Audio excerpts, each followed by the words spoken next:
Hey guys, this is a re-record of our second video from Sunday covering aggregate functions, summary queries, and general functions. I apologize in advance, I'm getting over a cold, so I apologize if you hear any sniffling or coughing or anything like that. I'm going to try to keep it to a minimum.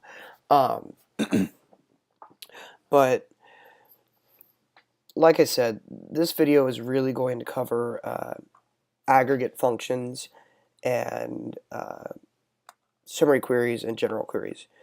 And so an aggregate function generally deals with multiple values in a column, right?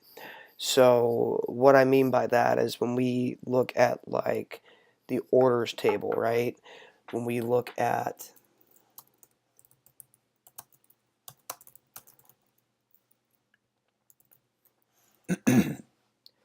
whoop, got some stuff uncommented here. Whoop.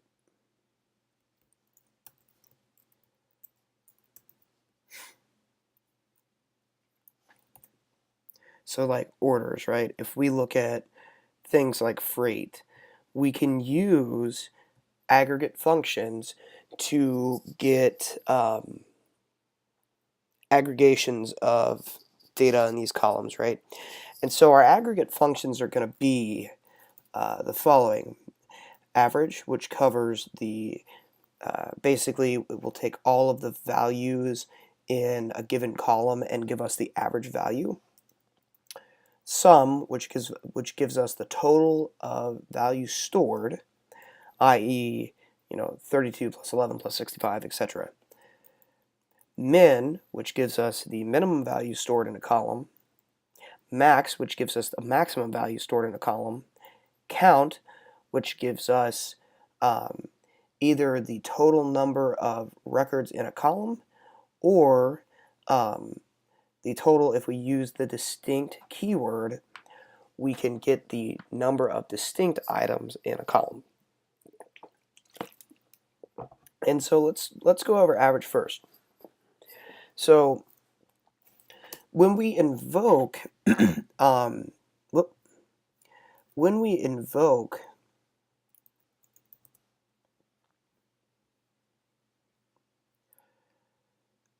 these aggregate functions, right? We invoke them by plugging in. We plug them in. We can plug them in a where clause as well, and I'll get to that in a second. But we'll initially plug them in where we select our columns, right? So select average, AVG, unit price. So our function is average, and we plug in unit price as the input as average unit price from products. And as you can see, it gives me the average unit price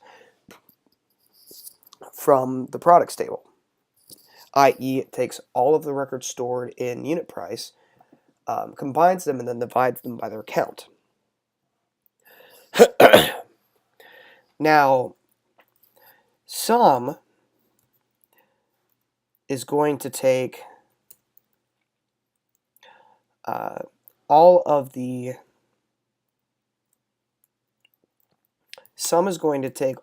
like I said, all of the records in an individual column, or we can do multiple columns, right? So unit price, we could say sum, unit, oh, what's a column on this that we can use? Units in stock.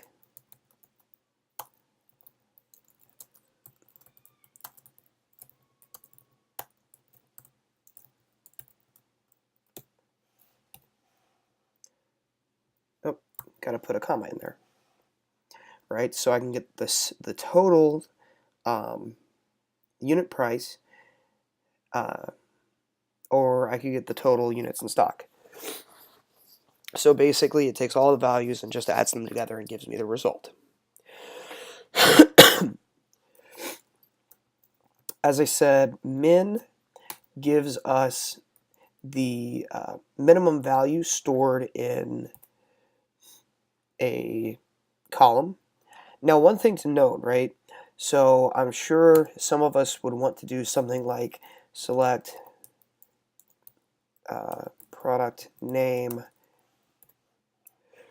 and min. So give me the product name and the minimum value stored in the stored. So give me the product name and then its value, right? Instead of just the unit price. However, when we use aggregate functions, we we can't use non-aggregate columns from that table unless the column is specified in the group by clause or we include the having, which I'll get to. Those are summary queries. I'll get to that in just a minute. So for right now, when we use these functions, we're only going to use either a single function or individual functions, right? So I can say min and I can say max, for example. So now I've got the minimum unit price and I've got the maximum unit price, but I don't have any other information about the table.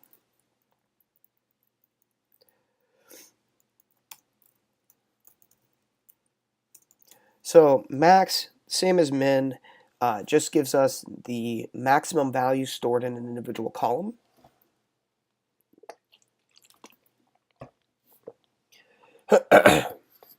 Now I'm sure some of you are thinking, well, can we use max to get the last ID?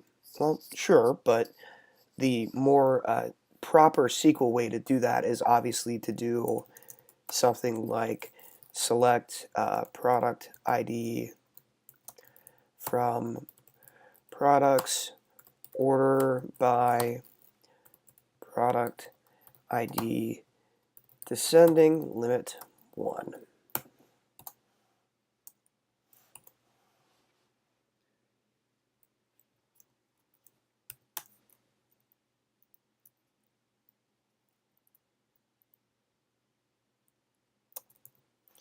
If I can remember the order in which this is supposed to go.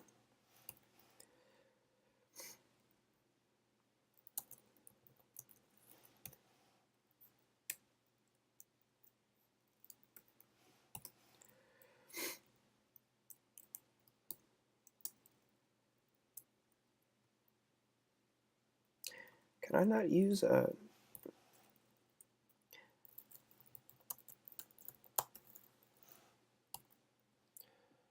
Huh, that's weird. Why won't it let me do that? Huh.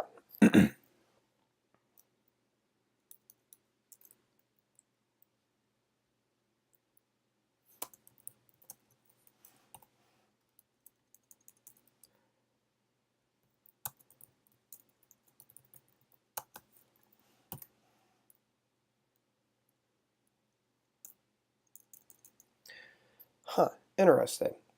Okay, so I was incorrect on that. Let me see if I can remember how to do this.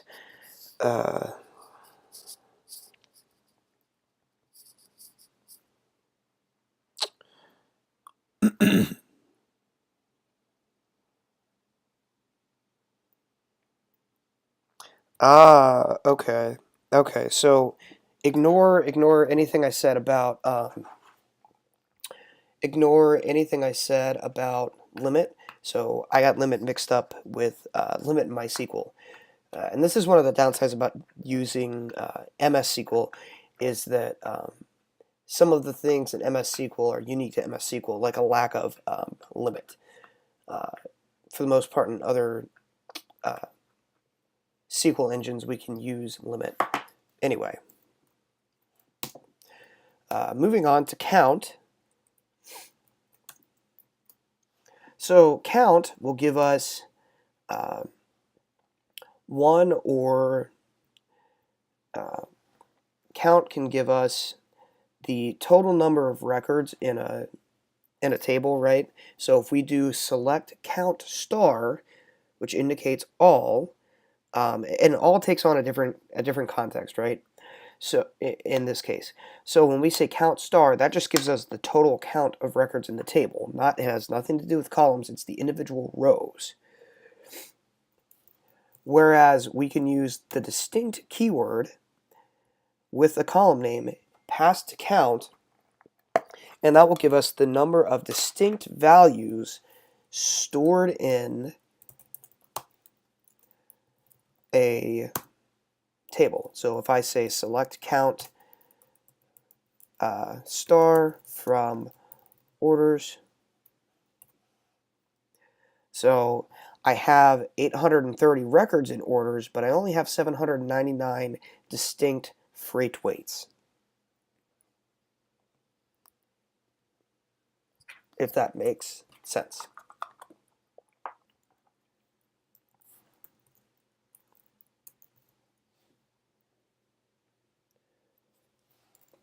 Okay, so that covers aggregate functions, and now we move on to summary queries, if I can spell tonight. So there are there's really three things we want to focus on when we talk about summary queries, and that is the group by clause, the having clause, and the roll-up clause. So group by basically determines how the selected rows are grouped, i.e., if I want to group my, all right, let's look at customer ID, right? So if I want to, or I'm sorry, let's look at this query. So what this query is doing is this is giving me every customer ID,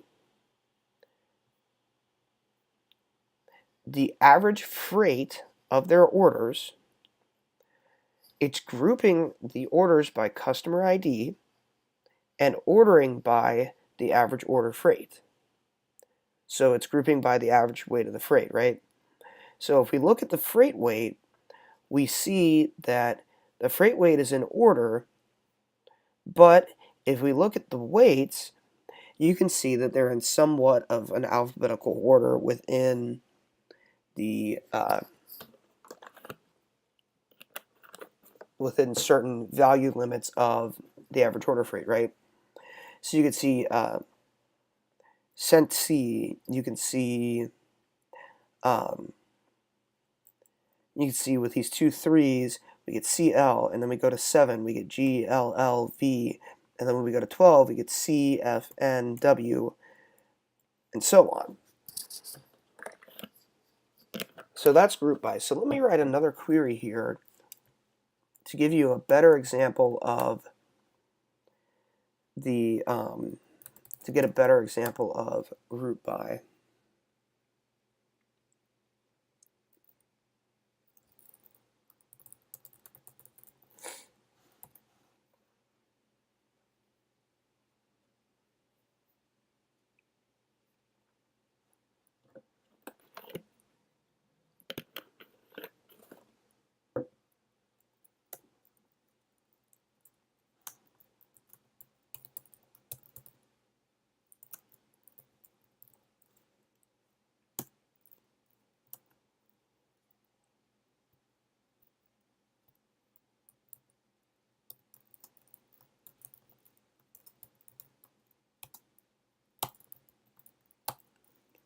So I'm selecting product name, supplier ID, and average unit price from my products table, and I'm going to group that by supplier ID.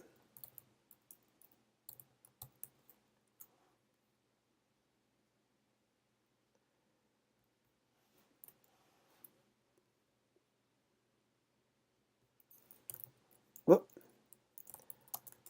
If I can type SQL correctly tonight.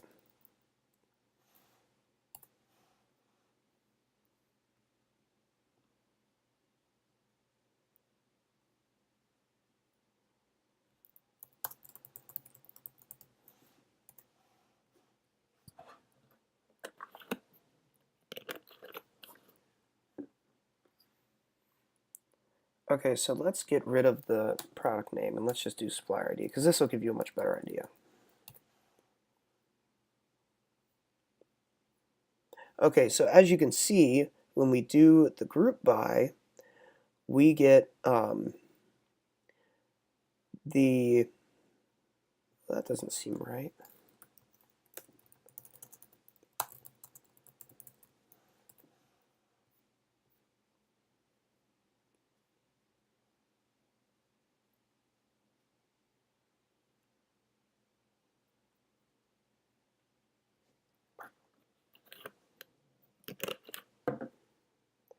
Select count.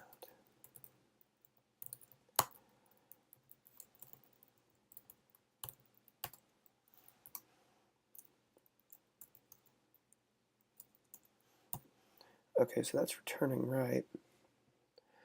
Okay, yes, so when we're doing group by with the average function, we're getting, we're eliminating the duplicates, right? And so we're saying average unit price and then group that average unit price by the supplier ID.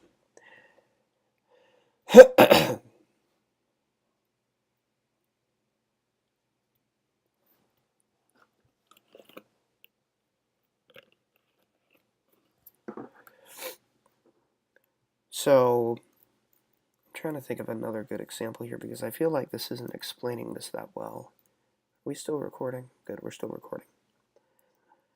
Right? Right.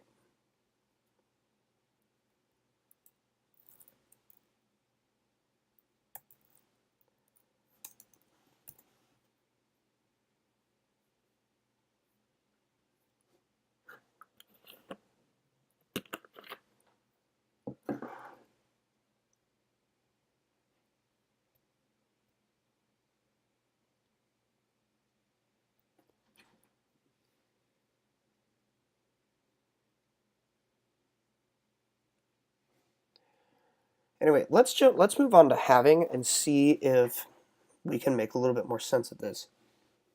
So having, or a having clause, determine which groups are included in the final results. And so a good example of this is this really big looking query here, which is select customer ID, average freight, as average order freight, from orders where ship via in, if we remember this from our last quiz, where ship via in, select shipper ID from shippers where company name equals Speedy Express, where company name equals Federal Shipping. So I'm retrieving all orders that were shipped by either Speedy Express or Federal Shipping. I'm grouping by customer ID as I did in the group by clause, or in the group by example. And then after group by is where I specify my having clause. And with a having, I have to specify an aggregate function. So I could do this.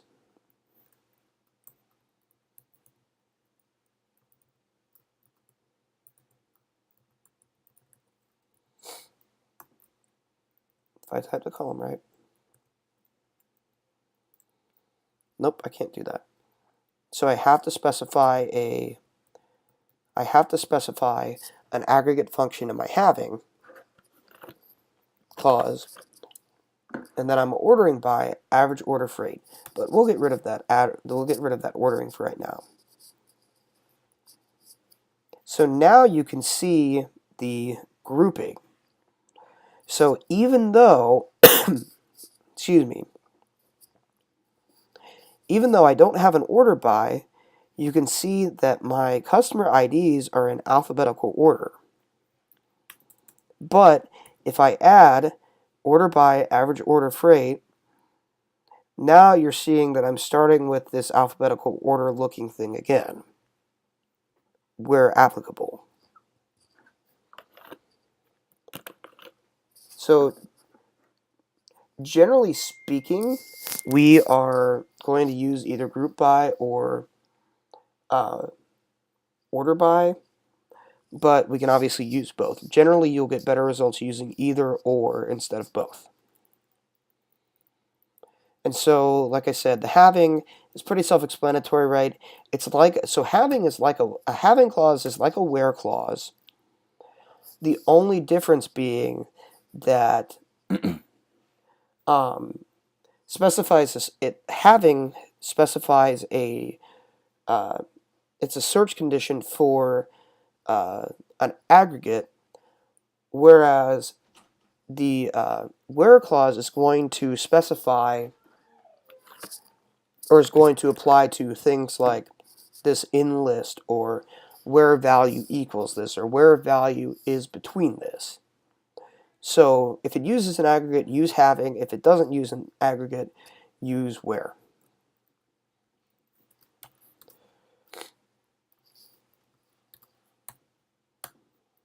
And now the last one I want to cover from summary functions is a rollup. And so what a rollup does,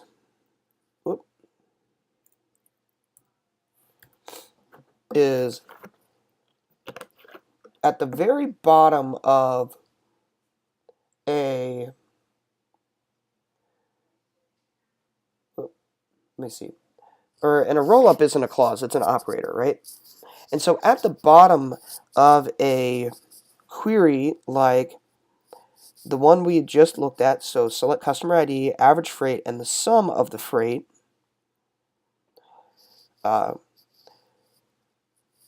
orders, right? So let's even get rid of the sum and just do the average freight and the customer ID.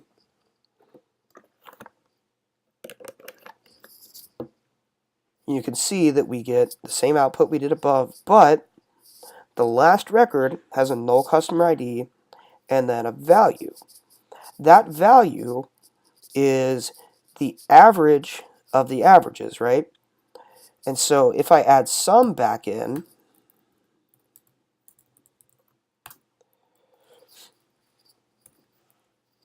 you can see now I get average of the averages, and then I get, or the average of all, and then I get the sum of all.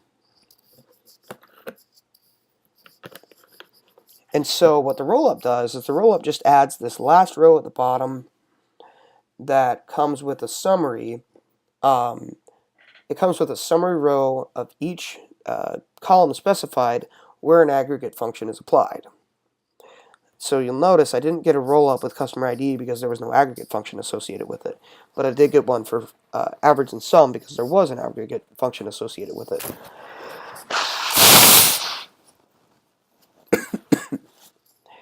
And so that is aggregate functions and summary queries, including the rollup operator. And so now I want to move to the second part of our video.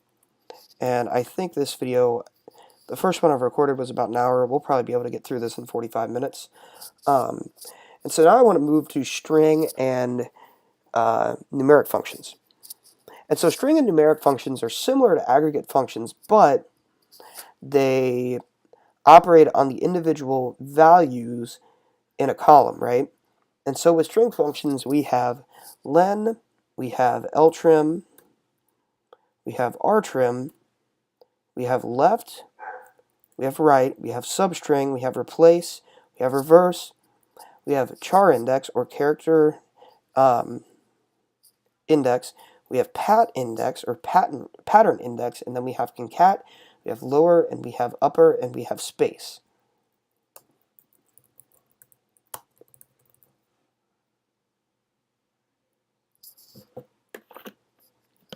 And so let's try to crank through these. So the len function gives us the total number of characters in an input string, i.e. the value in a column.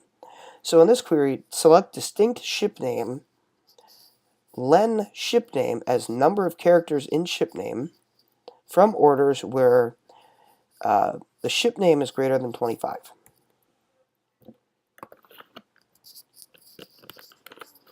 And you'll notice I used where instead of having, and that's because this isn't an aggregate function, it's just a function.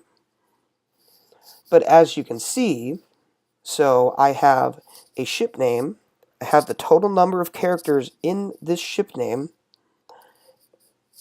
and I specified where the ship name is greater than 25, or has more than 25 characters. So len is pretty simple and pretty useful.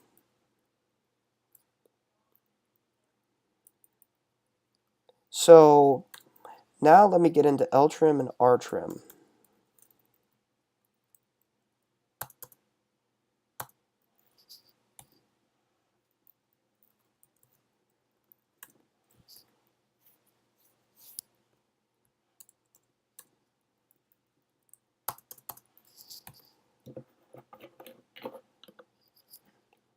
So as you can see from our employees table, I've added 3 trailing whitespace character, or 3 leading whitespace characters to employee Alice DeValio.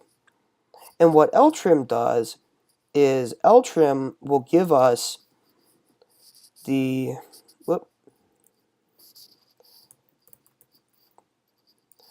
ltrim will trim any preceding spaces from a given input string, right? And so as you can see in the top query, we have Alice with leading spaces, and in the bottom query, we have Alice without leading spaces. Pretty self-explanatory. And right trim does the same thing.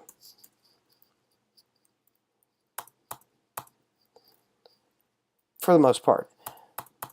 So what rtrim does is rtrim will pull the select rtrim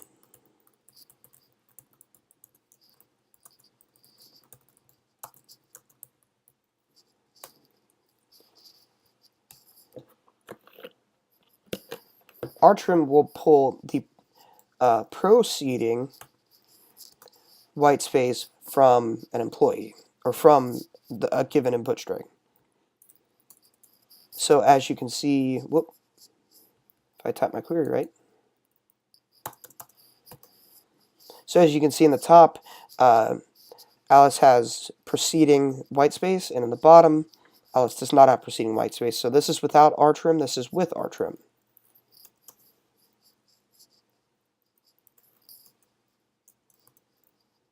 And then let me just clear up her employee record real quick.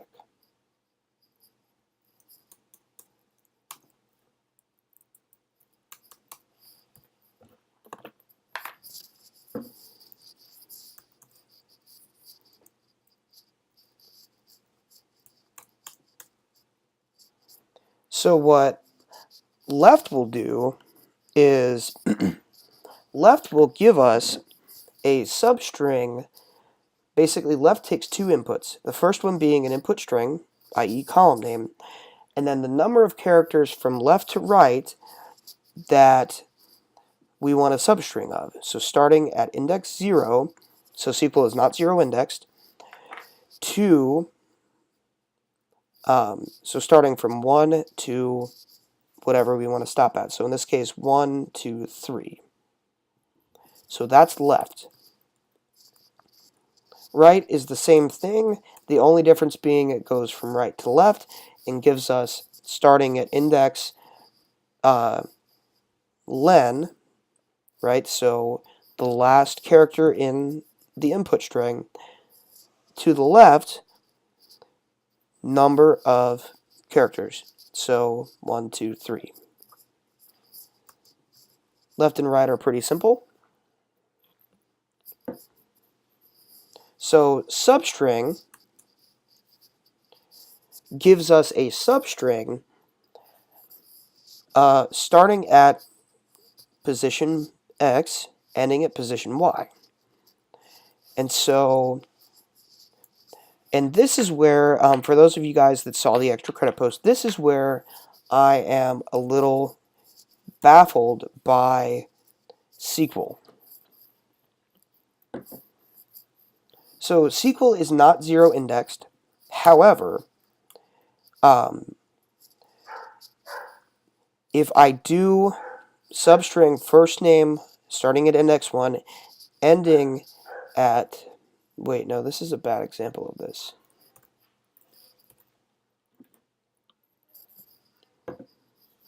Okay, it was in char index. That's what it was.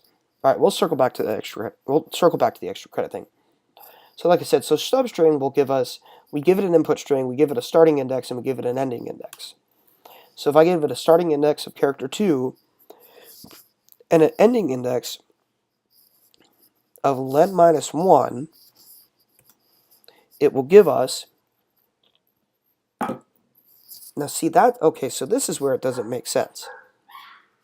Okay, so if we have starting index 1 and ending index len minus 1,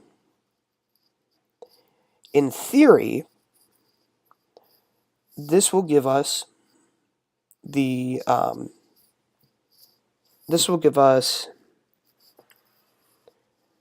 let's say our string is 5 characters. So we start at character 1 and we end at character 4, which makes sense here. But if I give starting index 2 and I end at what should be index 4, I should have only 3 characters here. But with the minus 1, I'm getting the full end of the string, which doesn't make sense because it's not zero index. If we look at arrays, right? So if I have a char array in something like C or Python or whatever, right? So I have an array with indexes 0, 1, and 2. And this is the extra credit thing I was talking about for those of you guys that have seen it. And so if I say, give me, actually, let's make it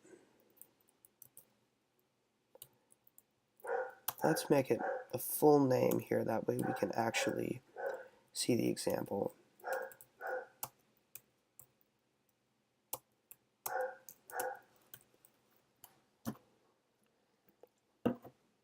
So if I say, give me,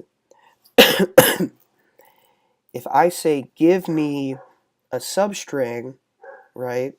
So if I say, if I say, give me a substring starting at index 1, ending at index, so starting at index 1, ending at the length of the string, which is 7 characters, I'm sorry, wait, 6 characters. So len string minus 1, what that would return to me would be this. And if I did this, it would throw me an error because this would return 6, but there is no 6th element in the array. However, in SQL, I'm somewhat confused because SQL isn't zero indexed, meaning that to pull back this same string in SQL, I would start at index 2 and go to the length 1, or the length of the string, to get the same output. However, what doesn't make sense is if I start here, so if I start at index 2 and I go to the end of the string minus 1, I get this output, this same output, right? But that doesn't make sense because this this len minus 1 is the equivalent of saying, give me index 5. So if we look at our array, that's going to give us nd.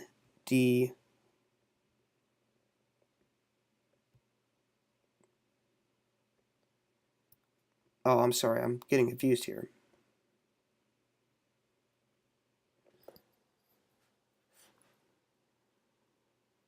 Len 1.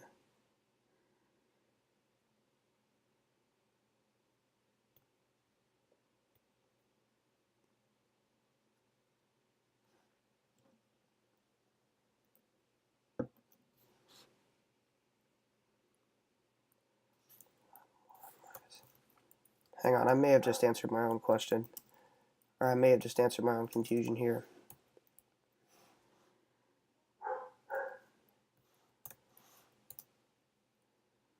Okay, yeah, so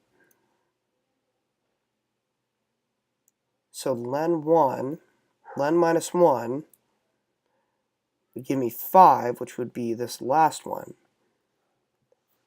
Yeah, okay. So if this was an actual array,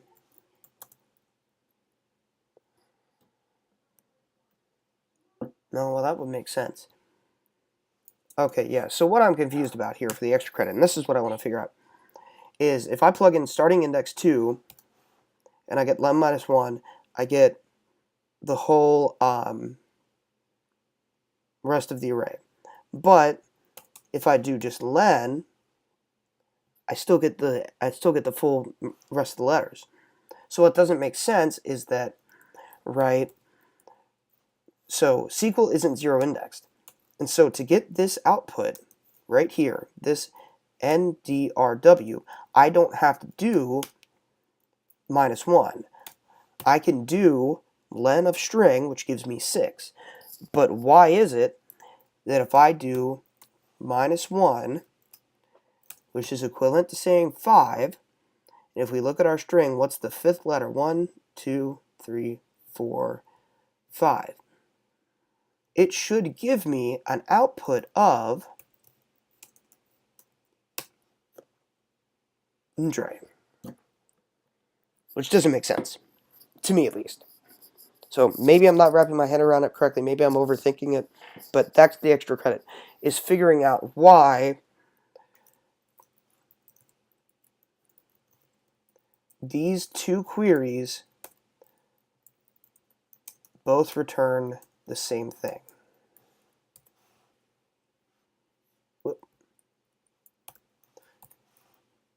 Why len minus 1 and len return the same thing.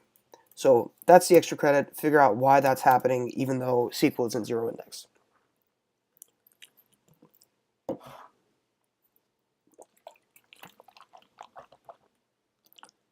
Now moving away from my tangent, if we go to the next string function, which is replace, replace does pretty much what you would expect it to, which is replaces a given character, not case sensitive, in an input string with the specified character. So input string, search character, replacement character. And so you can see all the A's have been replaced with @ symbols. Reverse does pretty much what you would expect it to. It reverses the order of the letters, right? So now instead of Alice, I have ECILA. Instead of Janet, I have TENAJ, and that's reverse. Don't really know why you would use it, but maybe you have a SQL database of Led Zeppelin lyrics, and you want to see them in reverse. That's the only use case I can think of for it. Character at index gives me the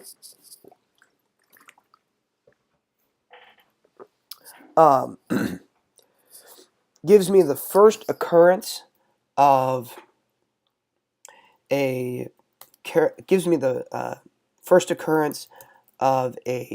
given input character in a search string. starting at a certain index. So if I say char index first name A first name starting at index 1 from employees. And just to make this easier to read. So now you can see the first occurrence in Alice is 1, the first occurrence of A in Laura is 4, and 0 in Stephen, as well as Robert, because it returns a 0 if that character doesn't appear.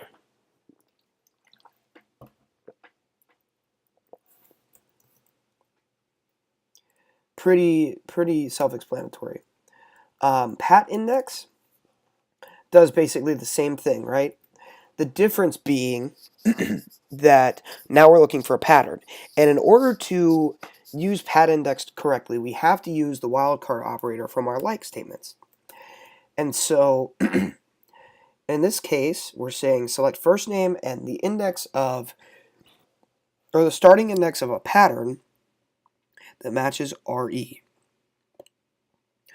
And so you can see in first name Andrew, the starting index of the pattern RE matches index 4. And we can use this just like our other operator, right? So I can say, what is the starting index of a string that ends in RE? So what ends in RE? Or let's do RA. So in the case of Laura, it starts at index 3. And we can do the same thing with a string that starts with LO, if I add the wildcard operator. So if we look at our third record, or our third query, you'll see the subpattern LO, starting with subpattern LO begins at index 1, which this is kind of a moot point because you would automatically know that it starts with LO.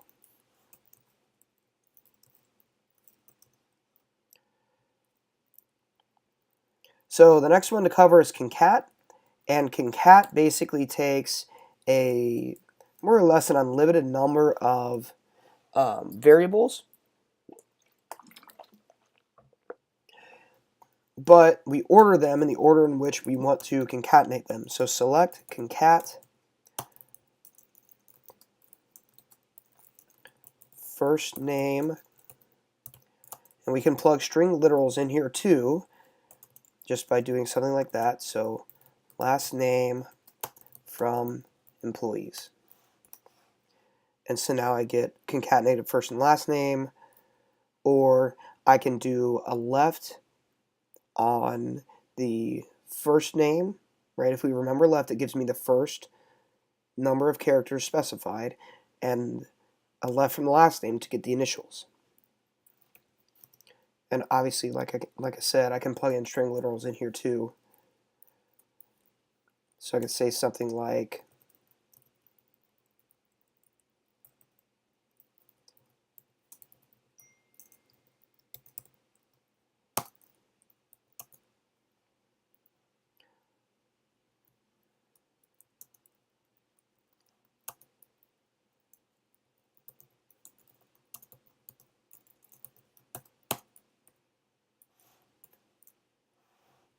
something like that. Lower is pretty self-explanatory. Lower gives us our input string or input column in all lowercase, as you can see in the output query. Upper gives us the same thing but in uppercase. And then what space does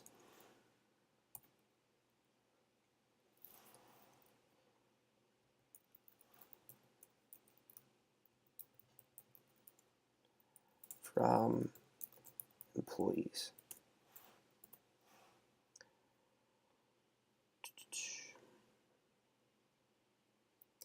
Now, if I can just remember what space did.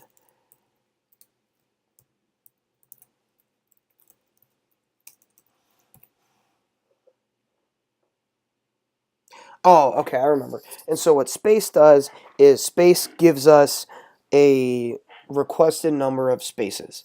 And so if we use it in combination with concat, we get a single space. If we plug in 1, if I plug in 5, I get 5 spaces. Another kind of useless function, but it's there. And so now we reach the end of, or about the end of our video content for today, and that is the numeric functions.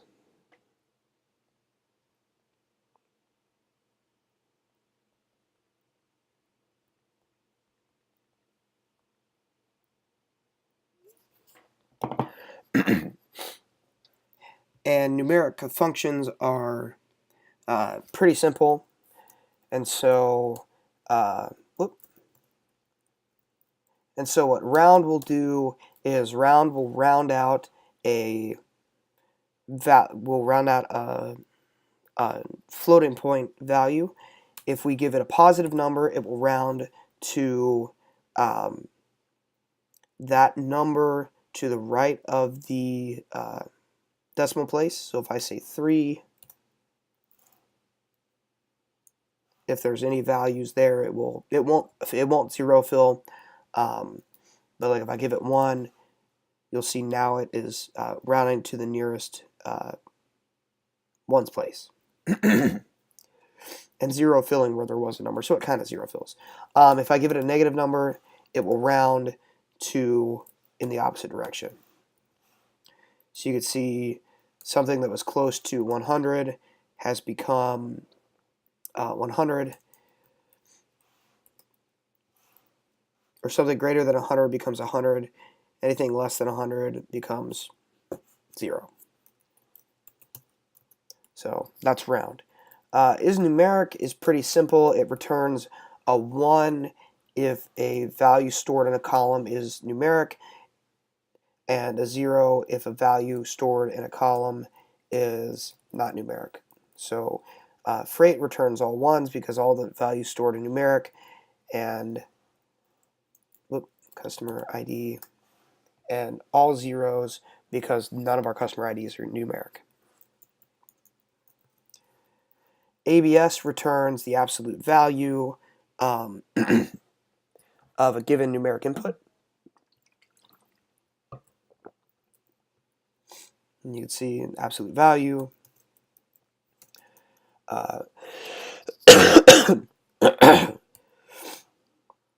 Ceiling will return the ceiling of a given numeric input. Floor will return the floor of a numeric value input. Square will give us the square of a given numeric input, i.e. 18 times 18 is 324, right? So select unit price from products. So 18 times 18 is 324, and so on. Square root will give us the square root of a value. So the square root of 18 is 4 point, that big decimal. And then finally, rand will give us